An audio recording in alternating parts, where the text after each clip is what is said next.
Good morning viewers, आप सब कैसे हैं? मैं बहुत अच्छा हूँ, होप करता हूँ आप भी बहुत अच्छे होंगे। हाजिर हूँ मैं अपने नए व्लॉग के साथ में और एक नए टॉपिक के साथ में जो डॉग ओनर्स को अक्सर परेशान करता है, खासकर ब्रीडर्स को, जो पपीज़ होने के बाद में ये देखते हैं कि उनकी फीमेल के थनों के अंदर, मेमोरी ग्लैंड के अंदर गांठें बन गई हैं। तो ऐसे केस में क्या करें?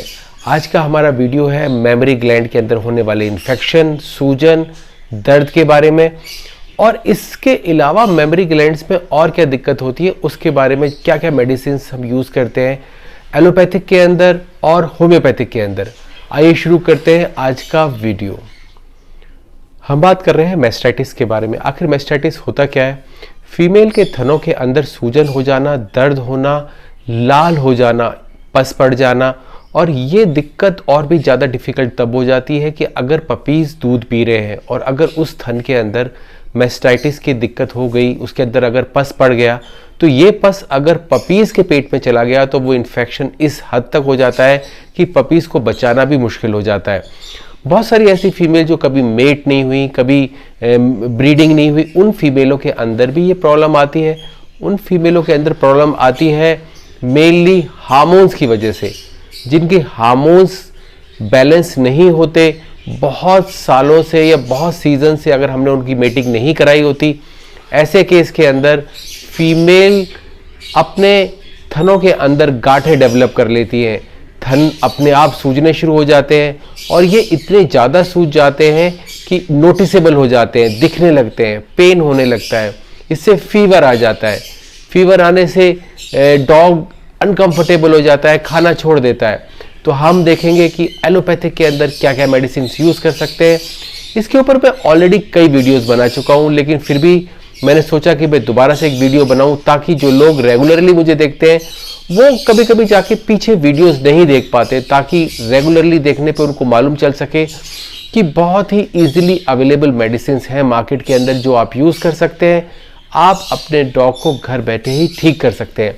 लेकिन मेडिसिन को यूज़ करने से पहले आप एक बात का ध्यान रखें कि आप किसी न किसी डॉक्टर या किसी अच्छे एक्सपर्ट्स की निगरानी में ही मेडिसिन का इस्तेमाल करें। क्यों?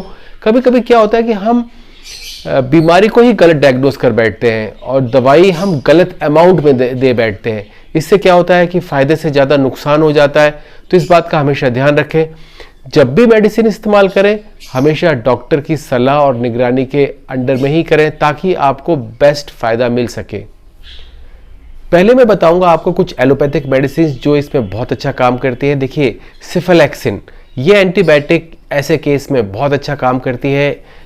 लैक्सिन के नाम से भी आती है और वैसे भी ये ह्यूमंस में काफ़ी यूज़ की जाती है, तो आपको आसानी से मिल जाएगी। इसकी जो mg है, कितना आपको यूज़ करना है, कितनी डोसेज होनी चाहिए, ये डॉग के वेट के ऊपर डिपेंड करती है और उसकी कंडीशन पे डिपेंड करती है।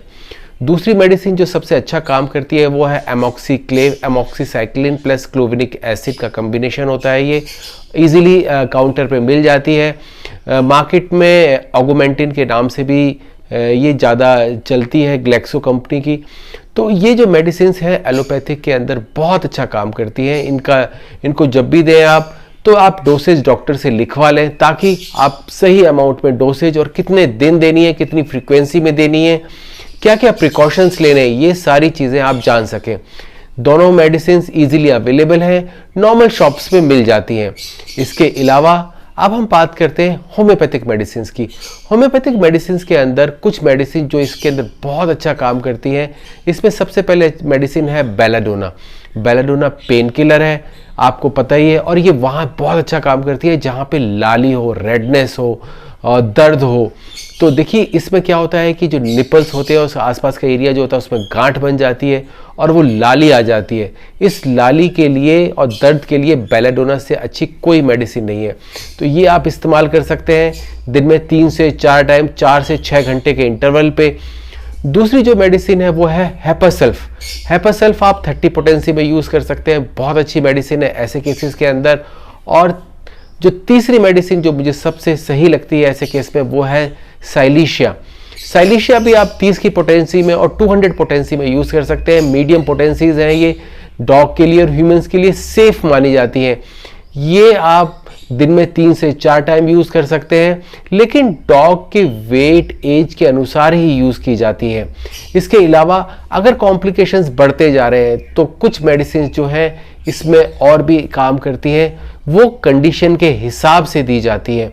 लेकिन ये जो मेडिसिन मैंने बताई हैं ये कॉमन मेडिसिन है, ये हमेशा काम आती है। इसके अलावा पेन के अंदर आर्निका भी बहुत अच्छा काम करती। आप आर्निका 30 और या फिर 200 पोटेंसी इन दोनों में यूज कर सकते हैं, इसके बहुत अच्छे रिजल्ट हैं। मेस्टाइटिस के अंदर गांठ, जो थनों के अंदर जो गांठ बन जाती है, इससे फीवर आ जाता है। फीवर का आप देखिए, फीवर कंट्रोल करना बहुत जरूरी है, नहीं तो क्या होता है फीवर के अपने कॉम्प्लिकेशंस होते हैं। आयुर्वेदिक मेडिसिन हिमालय की हिमपायरिन ये मेडिसिन आती है, ये आप दे सकते हैं। इसके ऊपर डोसेज भी लिखी होती है और आपको पता होना चाहिए कि आपके डॉग का डोसेज क्या सही बैठता है, तो आप इसके लिए किसी की सलाह भी ले सकते हैं या फिर मेडिसिन के पीछे दी गई इंस्ट्रक्शंस को भी पढ़ सकते हैं। तो आप हमेशा याद रखिए, जब भी आपके डॉग को मेस्टाइटिस होता है तो आप अपने पपीज को दूध पिलाना बंद कर दीजिए, स्पेशली उन थनों से तो बिल्कुल बंद कर दीजिए जिन थनों के अंदर मेस्टाइटिस हुआ है। दूसरी चीज, फीमेल का इलाज फौरन करवाइए, नहीं तो ये आगे चल के सेकेंडरी इन्फेक्शन हो जाता है और ये चीज़ और भी ज़्यादा कॉम्प्लिकेटेड हो जाती है, इसको फिर बाद में संभालना बड़ा मुश्किल हो जाता है। एलोपैथी के अंदर मेडिसिन से आप वो यूज़ कर सकते हैं। अगर ये क्रॉनिक केस है, देखिए ये मेस्टाइटिस कई तरह से होता है। देखिए एक्यूट मेस्टाइटिस होता है, क्रॉनिक मेस्टाइटिस होता है, इसके बाद सेप्टिक मेस्टाइटिस होता है, इसमें सेप्टिक हो जाता है। इसके बाद में एक गैंग्रीन मेस्टाइटिस होता है, इससे क्या होता है कि गैंग्रीन फॉर्मेशन हो जाता है। तो हर तरह का मेस्टाइटिस एक जैसा नहीं होता, अलग अलग तरह के मेस्टाइटिस होते हैं और अलग अलग मेडिसिन सीवियरिटी के अनुसार यूज की जाती है। क्यों हो जाता है? कभी कभी पपीज के ज़्यादा खरोचने, नाखून मारने या दांत मारने की वजह से, जख्म की वजह से भी हो जाता है ये। दूसरा, हाइजीनिक कंडीशन ना मिले, फीमेल के बर्थ देने के बाद बर्थिंग कंडीशन सही ना हो, हाइजीनिक ना हो, ऐसे केस में भी ये हो जाता है। इसके अलावा बैक्टीरियल इन्फेक्शन, वायरल इन्फेक्शन, ये पॉसिबिलिटी हमेशा बनी रहती है। हार्मोनल इम्बैलेंस की वजह से भी हो जाता है। और एक चीज़ का आप देख के आपको बड़ी वो होगी कि ये मेल में भी हो जाता है। मेल के जो निपल्स होते हैं उसके अंदर भी कभी कभी हार्मोनल इम्बैलेंसेस की वजह से गांठें बन जाती हैं और ये मेस्टाइटिस का रूप धारण कर लेती है। तो हमेशा ध्यान रखिए, हाइजीनिक कंडीशंस में डॉग को रखिए। जब भी आप डिलीवरी कराइए तो निपल्स को एक साफ कपड़े से स्प्रे करके साफ कर दीजिए ताकि उन पे कोई इन्फेक्शन ना हो। फीमेल जहां बैठती हो उस एरिया को भी साफ रखिए। कुछ चीज़ों का ध्यान रखिए, आपके डॉग को ये प्रॉब्लम कभी फेस नहीं करनी पड़ेगी। अगर फेस करनी भी पड़ी तो आपको पता है कि क्या क्या मेडिसिन आप यूज़ कर सकते हैं। होप ये वीडियो आपको इन्फॉर्मेटिव लगा होगा। अगर आपको पसंद आया हो प्लीज़ हमें लाइक, शेयर, सब्सक्राइब जरूर कीजिए। हमारे इस चैनल के ऊपर 750 से ज़्यादा वीडियोज़ हैं, जिसमें मैक्सिमम वीडियोज़ हमने हेल्थ के ऊपर बनाए हुए हैं, प्रैक्टिकल मेडिसिन के ऊपर बनाए हुए हैं। जो भी मेडिसिन इस्तेमाल करें डॉक्टर की सलाह और निगरानी के बिना ना करें, क्योंकि हो सकता है कि आप गलत डायग्नोस कर बैठे और गलत अमाउंट में मेडिसिन दे बैठे। Thank you for watching us, do subscribe us, have a good day.